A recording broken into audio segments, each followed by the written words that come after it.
ಎಲ್ರಿಗೂ ನಮಸ್ಕಾರ. ಆತ್ಮೀಯ ಧ್ರುವತಾರ ಯೂಟ್ಯೂಬ್ ಚಾನಲ್ಗೆ ಸ್ವಾಗತ. ಸ್ನೇಹಿತರೆ, ನಾವು ಅನ್ಕೋತೀವಿ ಅಣ್ಣವ್ರಿಗೆ ಯಾರು ಕೂಡ ಶತ್ರುಗಳೇ ಇಲ್ಲ ಅಂತ. ಆದ್ರೆ ನಿಜ ಏನು ಅಂತಂದ್ರೆ, ಅಣ್ಣವ್ರಿಗೆ ಇದ್ದಷ್ಟು ಶತ್ರುಗಳು ಬೇರೆ ಯಾರಿಗೂ ಕೂಡ ಇರಲಿಲ್ಲ. 1967ರಲ್ಲಿ ಅಣ್ಣವರ ಒಂದು ಹೆಸರಿಗೆ ಮಸಿ ಬೆಳಿಬೇಕು ಅಂತ, ಅಥವಾ ಅಣ್ಣವ್ರನ್ನ ಸ್ಟಾರ್ಗಿರಿಯಿಂದ ಕೆಳಗಡೆ ಇಳಿಸ್ಬೇಕು, ಅಣ್ಣವ್ರನ್ನ ಒಂದು ಮೂಲೆ ಗುಂಪು ಮಾಡ್ಬೇಕು ಅಂತಾನೆ ಒಂದು ತಂಡ ರೆಡಿ ಆಗಿತ್ತು. ಆ ತಂಡದ ಮುಂದಾಳತ್ವ ವಹಿಸಿದ್ದು ಪುಟ್ಟಣ್ಣ ಕಣಗಾಲ್ ಅವರು. ಇವರು 1967ರಲ್ಲಿ ಒಂದು ಸಿನಿಮಾ ಮಾಡ್ತಾರೆ. ಸಿನಿಮಾದಲ್ಲಿ ದ್ವಾರಕೀಶ್ ಅವರು ಇರ್ತಾರೆ, ಕಲ್ಪನಾ ಅವರು ಇರ್ತಾರೆ, ಬಾಲಕೃಷ್ಣ ಅವರು ಇರ್ತಾರೆ, ಮತ್ತು ನಿರ್ಮಾಪಕ ಟಿ.ಎನ್. ಶ್ರೀನಿವಾಸ್ ಅಂತ ಅವರು ಕೂಡ ಈ ಸಿನಿಮಾ ನಿರ್ಮಾಣ ಮಾಡ್ತಿರ್ತಾರೆ. ಈ ಸಿನಿಮಾದ ಕಥೆನ ಮೊದಲಿಗೆ ಡಾಕ್ಟರ್ ರಾಜ್ಕುಮಾರ್ ಅವ್ರಿಗೆ ಹೇಳ್ತಾರೆ. ಅಣ್ಣವರು ಕೂಡ ಸಿನಿಮಾನ ಮಾಡೋದಕ್ಕೆ ಅಂತ ಒಪ್ಕೋತಾರೆ. ಆದ್ರೆ ಸಿನಿಮಾ ಇನ್ನೇನು ಶುರುವಾಗಬೇಕು ಅನ್ನೋ ಟೈಮಲ್ಲಿ ವರ್ಧಪ್ಪ ಅವ್ರು ಏನಿದ್ದಾರೆ ಅವ್ರು ಬಂದು ಅಣ್ಣವ್ರನ್ನ ಬಚಾವ್ ಮಾಡ್ತಾರೆ. ಈ ಒಂದು ಕಥೆಯಿಂದ, ಈ ಒಂದು ಸಿನಿಮಾದಲ್ಲಿ ನೀನು ಅಭಿನಯ ಮಾಡಬೇಡ, ಯಾಕೆಂತಂದ್ರೆ ನಾನು ಕಥೆನ ಕಂಪ್ಲೀಟ್ ಆಗಿ ಕೇಳಿದೀನಿ. ಈ ಒಂದು ಸಿನಿಮಾದಲ್ಲಿ ನಾಯಕ ಖಳನಾಯಕನಾಗ್ತಾನೆ, ಕಂಪ್ಲೀಟ್ ಆಗಿ ನಿನ್ನ ವಿರುದ್ಧವಾಗಿ ನಡೆಯುತ್ತೆ ಕತೆ. ಹಾಗಾಗಿ ಈ ಒಂದು ಸಿನಿಮಾದಲ್ಲಿ ನೀನ್ ಮಾಡಿದ್ರೆ ಮುಂದಿನ ದಿನಗಳಲ್ಲಿ ಜನ ನಿನ್ನ ನೋಡೋದಿಲ್ಲ ಅಂತ ಕೂಡ ಹೇಳ್ತಾರೆ ವರ್ಧಪ್ಪ ಅವರು. ಹಾಗಾಗಿ ಅಣ್ಣವ್ರು ಈ ಒಂದು ಸಿನಿಮಾದಿಂದ ಹಿಂದೆ ಸರಿತಾರೆ. ಈ ಒಂದು ಸಿನಿಮಾನ ನಾನು ಮಾಡೋದಿಲ್ಲ ಅಂತ ತಿರಸ್ಕಾರ ಮಾಡ್ತಾರೆ. ಆ ಸಿನಿಮಾ ಯಾವುದು ಅಂತಂದ್ರೆ ಬೆಳ್ಳಿ ಮೋಡ. ಈ ಸಿನಿಮಾಗೆ ಕತೆ ಬೇರೆ ತರ ಬರ್ಕೊಂಡಿರ್ತಾರೆ ಮೊದಲಿಗೆ. ಆಮೇಲೆ ಅಣ್ಣವರ ಜಾಗಕ್ಕೆ ಕಲ್ಯಾಣ್ ಕುಮಾರ್ ಅವ್ರು ಯಾವಾಗ ಬರ್ತಾರೋ ಅವಾಗ ಒಂದು ಸ್ವಲ್ಪ ನಾಯಕನ ಪಾತ್ರನ ಸಾಫ್ಟ್ ಮಾಡ್ತಾರೆ. ಸಾಫ್ಟ್ ಮಾಡಿ ನಾಯಕ ಮತ್ತು ನಾಯಕಿಗೆ ಹತ್ತತ್ರ ಒಂದು ಈಕ್ವಾಲಿಟಿ ಬರಬೇಕು, ಆ ತರ ಒಂದು ಸಿನಿಮಾನ ತೆಗಿತಾರೆ ಪುಟ್ಟಣ್ಣ ಕಣಗಾಲ್ ಅವರು. ಆದ್ರೂ ಸಹ ಈ ಒಂದು ಸಿನಿಮಾದಲ್ಲಿ ಅಭಿನಯ ಮಾಡಿದ್ಮೇಲೆ ಕಲ್ಯಾಣ್ ಕುಮಾರ್ ಅವರ ಒಂದು ಸ್ಟಾರ್ ವ್ಯಾಲ್ಯೂ ಬಿದ್ದೋಗುತ್ತೆ. ಕಲ್ಯಾಣ್ ಕುಮಾರ್ ಅವರು ಪೋಷಕ ಪಾತ್ರಗಳತ್ತ ಸ್ವಲ್ಪ ಒಲವು ಕೂಡ ತೋರ್ಬೇಕಾಗುತ್ತೆ. ಬೆಳ್ಳಿ ಮೋಡ ಸಿನಿಮಾ ಸಿಕ್ಕಾಪಟ್ಟೆ ದೊಡ್ಡ ಮಟ್ಟದಲ್ಲಿ ಹಿಟ್ ಆಗುತ್ತೆ, ಸಾಕಷ್ಟು ಹೆಸರು ಕೂಡ ಮಾಡುತ್ತೆ. ಆದ್ರೆ ಆ ಸಿನಿಮಾಗೆ ರಾಜ್ಯ ಪ್ರಶಸ್ತಿ ಬರೋದು ಕಲ್ಪನಾ ಅವರಿಗೆ, ನಾಯಕನಿಗೆ ಯಾವುದೇ ರೀತಿ ಪ್ರಶಸ್ತಿ ಬರೋದಿಲ್ಲ. ಸಂಗೀತ ನಿರ್ದೇಶಕ ವಿಜಯ್ ಭಾಸ್ಕರ್ ಏನಿದ್ದಾರೆ ಅವ್ರಿಗೂ ಕೂಡ ಅವಾರ್ಡ್ ಬರುತ್ತೆ. ಈ ಸಿನಿಮಾ ಬರೀ 12 ಲಕ್ಷದಲ್ಲಿ ತಯಾರಾಗುತ್ತೆ. ಆದ್ರೆ ಸಿನಿಮಾ ಸಿಕ್ಕಾಪಟ್ಟೆ ದೊಡ್ಡ ಮಟ್ಟದಲ್ಲಿ ಯಶಸ್ಸು ಗಳಿಸುತ್ತೆ. 45ರಿಂದ 60 ಲಕ್ಷವರೆಗೂ ಕೂಡ ಕಲೆಕ್ಟ್ ಮಾಡುತ್ತೆ ಅಂತ ಹೇಳ್ತಾರೆ.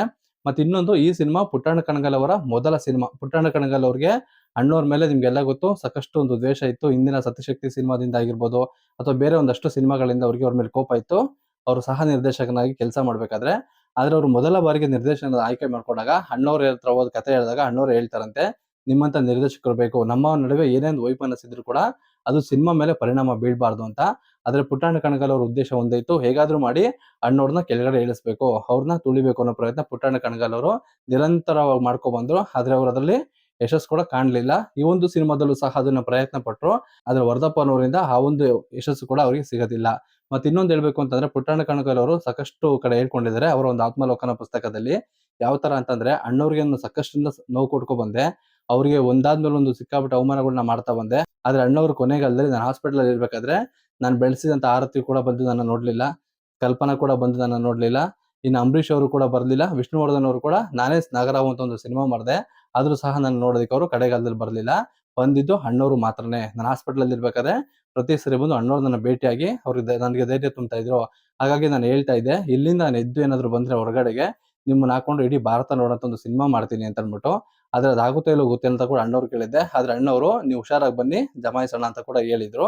ಹಾಗಾಗಿ ಅಣ್ಣವ್ರ ಮೇಲೆ ನನಗೆ ಕಡೆಗಾಲದಲ್ಲಿ ನನಗೆ ಒಂದು ಪಶ್ಚಾತ್ತಾಪ ಉಂಟಾಯ್ತು. ಇಂಥ ಒಳ್ಳೆ ಮನುಷ್ಯನ ನಾನು ತುಂಬಾ ಕೆಟ್ಟದಾಗಿ ನಡ್ಕೊಂಡಲ್ಲ, ನನ್ನ ಒಂದು ಈಗೋ ಇರುವಂತ ಒಂದು ಸ್ವಭಾವದಲ್ಲಿ ಅಂತ ಕೂಡ ಪುಟ್ಟಣ್ಣ ಕಣಗಾಲ್ ಅವರು ಹೇಳ್ಕೊಂಡಿದ್ದಾರೆ. ಮತ್ತು ಬೆಳ್ಳಿ ಮೋಡ ಸಿನಿಮಾ ಈ ಕಥೆಗೆ ಬರೋದಾದ್ರೆ, ಸಿನಿಮಾ ಕಥೆ ಕೂಡ ತುಂಬಾ ಚೆನ್ನಾಗಿತ್ತು. ಹಾಗಾಗಿ ಸಿನಿಮಾ ಸಿಕ್ಕಾಪಟ್ಟೆ ದೊಡ್ಡ ಮಟ್ಟದಲ್ಲಿ ಯಶಸ್ಸು ಕೂಡ ಆಗುತ್ತೆ.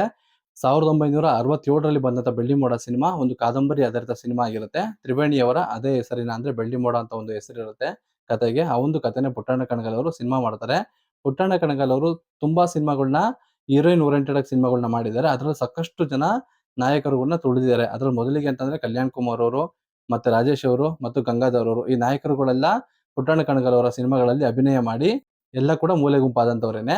ಪುಟ್ಟಣ್ಣ ಕಣಗಾಲ್ ಅವ್ರ ಸಿನಿಮಾ ನೀವು ನೋಡ್ಬೋದು, ಶರಪಂಜರ ಆಗಿರ್ಬೋದು, ಆಮೇಲೆ ಮಸಣದ ಹೂವು ಆಗಿರ್ಬೋದು, ಅಥವಾ ರಂಗನಾಯಕಿ ಆಗಿರ್ಬೋದು, ಈ ಒಂದು ಸಿನಿಮಾಗಳೆಲ್ಲ ಸಹ ಒಂದು ಹೀರೋಯಿನ್ ಮೇಲೆ ನಿಂತಿರುತ್ತೆ. ನಾಯಕಿ ಪ್ರಧಾನ ಸಿನಿಮಾಗಳನ್ನ ಅತಿ ಹೆಚ್ಚು ಮಾಡಿರ್ತಾರೆ. ಅದೇ ರೀತಿ ಅಂಡೋರ್ನು ಕೂಡ ಒಂದು ಸೈಡ್ ಲೈನ್ ಮಾಡ್ಬೇಕು ಅಂತಾನೆ ಶುರು ಮಾಡಿದ ಸಿನಿಮಾ ಬೆಳ್ಳಿ ಮೋಡ. ಆದ್ರೆ ಪುಟ್ಟಣ್ಣ ಕಣಗಾಲ್ ಅವರ ಆಸೆ ಕೊನೆಗೂ ಕೂಡ ಈಡೇರೋದಿಲ್ಲ. ಏಕೆಂತಂದ್ರೆ ಅಣ್ಣವ್ರಿಗಿದ್ದಂತ ಜನಪ್ರಿಯತೆ ಮತ್ತು ಬೇರೆ ನಾಯಕರುಗಳಿಗೆಲ್ಲ ಹೋಲಿಸ್ಕೊಂಡ್ರೆ ಅಣ್ಣವ್ರ ಅಭಿನಯ ಬೇರೆ ತರನೇ ಇರ್ತಿತ್ತು. ಮತ್ತು ಅಣ್ಣವರ ಒಂದು ಕಥೆಗಳಿಗೆ ಕುತ್ಕೋತಾ ಇದ್ದಿದ್ದು ವರ್ಧಪ್ಪ ಅವರು. ಆ ವರ್ಧಪ್ಪ ಅವರು ಪ್ರತಿ ಸಲ ಸಹ ಅಣ್ಣವರ ಒಂದು ಬೆನ್ನೆಲುಬಾಗಿ ನಿಂತು ಅಣ್ಣವರ ಸಿನಿಮಾಗಳ ಬಗ್ಗೆ ಗಮನ ಹರಿಸ್ತಾ ಇದ್ರು. ಹಾಗಾಗಿ ಅಣ್ಣವ್ರಿಗೆ ಅಷ್ಟು ದೊಡ್ಡ ಮಟ್ಟದಲ್ಲಿ ಹೆಸರು ಕೂಡ ಮಾಡಕ್ಕಾಯ್ತು. ಅವರ ಸಿನಿಮಾಗಳು ಒಂದಾದ ಮೇಲೆ ದೊಡ್ಡ ಮಟ್ಟದಲ್ಲಿ ಯಶಸ್ಸು ಕೂಡ ಬಂತು.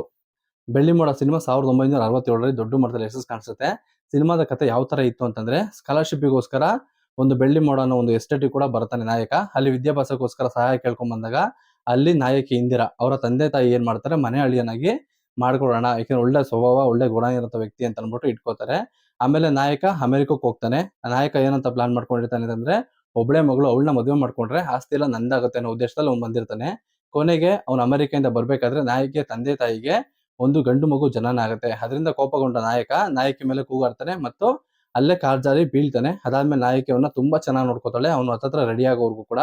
ಆಗ ನಾಯಕನಿಗೆ ನಿಜವಾದ ಪ್ರೀತಿ ಬರುತ್ತೆ. ನಾನು ಆಸ್ತಿಗೋಸ್ಕರ ನಿನ್ನ ಇಷ್ಟಪಟ್ಟಿದ್ದೆ, ಆದ್ರೆ ನೀನು ನನ್ನ ನೋಡ್ಕೊಂಡಿದ್ದ ರೀತಿ ತುಂಬಾ ಚೆನ್ನಾಗಿತ್ತು ಅಂತ ಹೇಳ್ತಾರೆ. ಆಗ ನಾಯಕಿ ಕೊನೆಗಾಲದಲ್ಲಿ ಅವನ್ನ ತಿರಸ್ಕಾರ ಮಾಡ್ತಾಳೆ. ನನ್ನ ತಮ್ಮನಿಗೂ ನಿನಗೂ ಯಾವುದೇ ರೀತಿ ವ್ಯತ್ಯಾಸ ಇಲ್ಲ, ನಾನೊಂದು ಪೇಷಂಟ್ ಆಗಿ ನಿನ್ನ ನೋಡಿದೆ ಅಂತ ಅನ್ಬಿಟ್ಟು ಈ ತರ ಒಂದು ಕಥೆನ ಹೊಂದಿತ್ತು. ಈ ಕಥೆ ಇನ್ನು ಬೇರೆ ತರ ಇತ್ತಂತೆ. ಕಲ್ಯಾಣ್ ಕುಮಾರ್ ಅವರು ಈ ಸಿನಿಮಾಗೆ ನಾಯಕನಾಗಿ ಆಯ್ಕೆ ಆದ್ಮೇಲೆ ಈ ಒಂದು ಕಥೆನ ಸ್ವಲ್ಪ ಸಾಫ್ಟ್ ಮಾಡಿ ಮಾಡಿದ್ರಂತೆ. ಅಣ್ಣವ್ರಿಗೆ ಮಾಡಿದ ಕಥೆನೆ ಬೇರೆ ತರ ಇತ್ತಂತೆ. ಅದ್ರಲ್ಲಿ ಕಂಪ್ಲೀಟ್ ಅಣ್ಣವ್ರನ್ನ ವಿಲನ್ ಆಗಿ ತೋರ್ಸೋದರ ಉದ್ದೇಶ ಇತ್ತು ಪುಟ್ಟಣ್ಣ ಕಣಗಾಲ್ ಅವ್ರದ್ದು. ಆದ್ರೆ ಆ ಆಸೆ ಅವರಲ್ಲಿ ಈಡೇರ್ಲಿಲ್ಲ. ನೀವು ಸಹ ಬೆಳ್ಳಿ ಮೋಡ ಸಿನಿಮಾನ ಯೂಟ್ಯೂಬ್ ಅಲ್ಲಿ ನೋಡಬಹುದು. ಸಿನಿಮಾ ತುಂಬಾ ಚೆನ್ನಾಗಿದೆ. ನಾನು ಕೂಡ ಈ ಸಿನಿಮಾ ನೋಡಿದ್ದೀನಿ. ಪುಟ್ಟಣ್ಣ ಕಣಗಾಲ್ ಅವರ ಮನಸ್ಥಿತಿ ಏನೇ ಇರ್ಬೋದು, ಅದ್ರ ಮಾಡಿದಂತ ಸಿನಿಮಾಗಳೆಲ್ಲ ಸಹ ತುಂಬಾ ಚೆನ್ನಾಗಿರ್ತಿತ್ತು. ಜನಕ್ಕೂ ಕೂಡ ತುಂಬಾ ಹತ್ರವಾಗಿರೋ ಸಿನಿಮಾಗಳು ಅಂತ ಅನಿಸ್ತಿತ್ತು. ಬೆಳ್ಳಿ ಮೋಡ ಸಿನಿಮಾ ಈಗಲೂ ಸಹ ಯೂಟ್ಯೂಬ್ ಅಲ್ಲಿ ಇದೆ. ಯಾರು ನೋಡಿಲ್ಲ ಅಂತಂದ್ರೆ ಹೋಗಿ ನೋಡಿ. ಸಿನಿಮಾ ತುಂಬಾ ಚೆನ್ನಾಗಿದೆ. ಇದರಲ್ಲಿ ಕಲ್ಯಾಣ್ ಕುಮಾರ್ ಅವ್ರಿಗಿಂತ ಕಲ್ಪನಾ ಅವರ ಅಭಿನಯ ಸಿಕ್ಕಾಪಟ್ಟೆ ಇಷ್ಟ ಆಗುತ್ತೆ. ಕಲ್ಪನಾ ಅವರು ಒಂದು ಕಲ್ಯಾಣ್ ಕುಮಾರ್ನ ಸೈಡ್ ಲೈನ್ ಮಾಡ್ಬಿಟ್ಟಿದ್ದಾರೆ ಅಂತ ಹೇಳ್ಬೋದು ಅಭಿನಯದಲ್ಲಿ. ಯಾಕೆಂತಂದ್ರೆ ಅಷ್ಟು ಅದ್ಭುತವಾಗಿದೆ ಕಲ್ಪನಾ ಅವ್ರದ್ದು. ಅದಕ್ಕೋಸ್ಕರ ಅವ್ರನ್ನ ಮಿನುಗೋ ತಾರೆ ಅಂತ ಹೇಳಿದ್ದು ಅನ್ಸುತ್ತೆ. ಸಿನಿಮಾ ಬ್ಲಾಕ್ ಅಂಡ್ ವೈಟ್ ಅಲ್ಲಿ ಇದೆ. ನಿಮ್ಗೂ ಕೂಡ ಇಷ್ಟ ಆಗುತ್ತೆ. ನೋಡದೇ ಇರೋರು ಯೂಟ್ಯೂಬ್ ಅಲ್ಲಿ ಸಿನಿಮಾನ ನೋಡಿ ಅಂತ ಹೇಳ್ತಾ ವಿಡಿಯೋನ ಇಲ್ಲೇ ಮುಗಿಸ್ತಿದ್ದೀನಿ. ಎಲ್ರಿಗೂ ಧನ್ಯವಾದಗಳು.